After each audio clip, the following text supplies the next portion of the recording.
Hi viewers. Fridge ఈ రోజుల్లో ప్రతి ఇంట్లో ఉంటూనే ఉంది, ఏదో కొన్ని ఇళ్లలో తప్ప.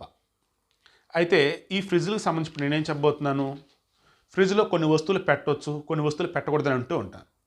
అలా మీరు ఆల్మోస్ట్ కొన్ని వస్తువులు పెట్టకుండా జాగ్రత్త పడుతుంటారు. అయితే కొంతమంది రెగ్యులర్గా చూస్తూ ఉన్నప్పుడు మనం నిజంగా షాక్ అవుతాం, ఇదేంటి ఇది ఫ్రిడ్జ్లో పెట్టారని చెప్పేసి. వాళ్ళు మన ఇంటికి వచ్చినప్పుడు ఇదేంటి మీరు ఇంకా ఫ్రిడ్జ్లో పెట్టి ముందు ఫ్రిడ్జ్లో పెట్టండి అంటారు. అలా కొన్ని వస్తువులు తరచుగా మనం చూస్తూ ఉంటాం, వింటూ ఉంటాం. అవి ఇప్పుడు నేను చెప్పబోతున్నాను, దయచేసి కొన్ని ఫ్రిడ్జ్లో పెట్టకండి. అందులో ఫస్ట్ ప్లేస్లో అరటిపళ్ళు. అరటిపళ్ళు ఫ్రిడ్జ్లో పెట్టడం ద్వారా గట్టి పడతాయి.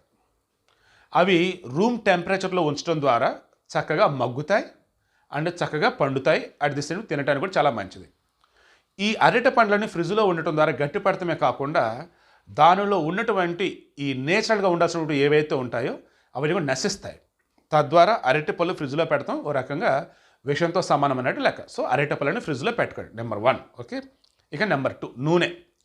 కొబ్బరి నూనె, ఆలివ్ నూనె, వంటల్లో వాడే నూనె, సన్ఫ్లవర్, ఏ నూనెలైనా కావచ్చు కాక మీరు ఫ్రిడ్జ్లో పెడుతున్నారు అంటే ఓ రకంగా దానిని కూడా మీరు విషంగానే మార్చున్నట్టు లెక్క. ఈ మధ్యకాలం మనం బాగా అబ్జర్వ్ చేస్తే ఫుడ్ పాయిజనింగ్ ఈజీగా అయిపోతుంది చాలామందికి. ఎందుకంటే వాతావరణ మార్పులు, మనం తీసుకునేటువంటి ఫుడ్ రిలేటెడ్ వాటిలో మార్పులు. ఇది ఫ్రిడ్జ్లో పెట్టగానే ఏమైంది, నూనె గడ్డ కట్టింది. ఆ గడ్డ కట్టిందని మరలా మనం కరిగించడం కావచ్చు, అలాగే కాగుతున్న బాండీలో వేయటం కావచ్చు, దీనివల్ల లేనిపోయిన సమస్యలు. కాబట్టి ఈ నూనె అన్నది ఏదైతే ఉందో దానిని కూడా ఫ్రిడ్జ్లో పెట్టకండి. ఇక నెంబర్ 3, చికెన్ వండుతాం. కొంతమంది ఏం చేస్తారంటే ఫ్రిడ్జ్లో పెట్టేస్తారు, మనం తినేసాం ఇక మిగిలింది ఫ్రిడ్జ్లో పెడతారు. దాన్ని కొంతమంది ఒకరోజు 2 రోజులు ఆ తర్వాత కూడా పెట్టేసి తింటూ ఉంటారు. అయ్యా, ఓన్లీ 1 డే, ఇంకా తప్పదనుకుంటే 1.5 డే అంతే. ఇక అంతకుమించి ఫ్రిడ్జ్లో చికెన్ పెట్టకండి. ఇది వండింది, వండకుండా ఉన్నదాన్ని డీప్లో పెట్టేసి అలా ఉంచుకోండి, అది ఓకేలే. కానీ వండిన దాన్ని 1.5 డే మ్యాక్సిమం అనుకోండి. ఇక ఆ తర్వాత ఈ చికెన్ వచ్చేసి రంగు మారిపోతూ ఉంటుంది, రుచి మారిపోతూ ఉంటుంది. అది ఆల్మోస్ట్ ఇక పాయిజన్గా చేంజ్ అయిపోయింది. సో ఫుడ్ పాయిజన్ అయిపోయింది అన్నట్టు. ఏది ఆ చికెన్ కనుక మీరు తింటే, ఏది 1.5 డేకి మించి వండిన చికెన్ ఫ్రిడ్జ్లో కనుక పెడితే. కొంతమంది చేస్తారు, ఏమో అసలు ఇది అత్యంత ప్రమాదకరం. అసలు ఆ ఫ్రిడ్జ్లో పెట్టిన చికెన్ తీసుకొచ్చేసి వండిన కూరని ఫ్రిడ్జ్లో పెడతారు కదా, దానిని బయటికి తీసి వేడి చేస్తారు.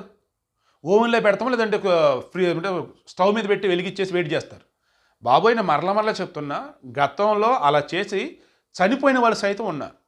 అదృష్టం బాగుండి బతికిన వాళ్ళు కొంతమంది ఉన్నారు, కానీ అది ఈక్వల్ టు పాయిజనింగ్ అంతే. దయచేసి అలా చేయకండి. అది అయిపోయిందా? ఆ తర్వాత తేనె ఫ్రిడ్జ్లో పెట్టకూడదు. తేనె నార్మల్ టెంపరేచర్లోనే ఉండాలి. దయచేసి తేనెని ఫ్రిడ్జ్లో పెట్టకండి. తేనె కూడా బయటే ఉండాలి.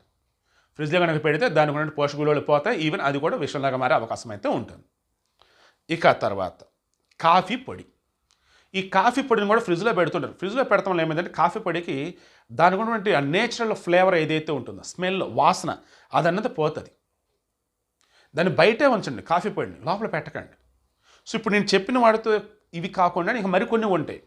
బంగాళదుంపలు నీకు చాలా ఉంటాయి ఫ్రిడ్జ్లో పెట్టుకోండి, అవన్నీ మీకు తెలిసినవే. బట్ రెగ్యులర్గా చూస్తున్నప్పుడు చాలామంది చేసే తప్పులు ఇవన్నమాట. సో అదే నేను చెప్తున్నా, ఫ్రిడ్జ్లో వీటిని పెట్టకండి.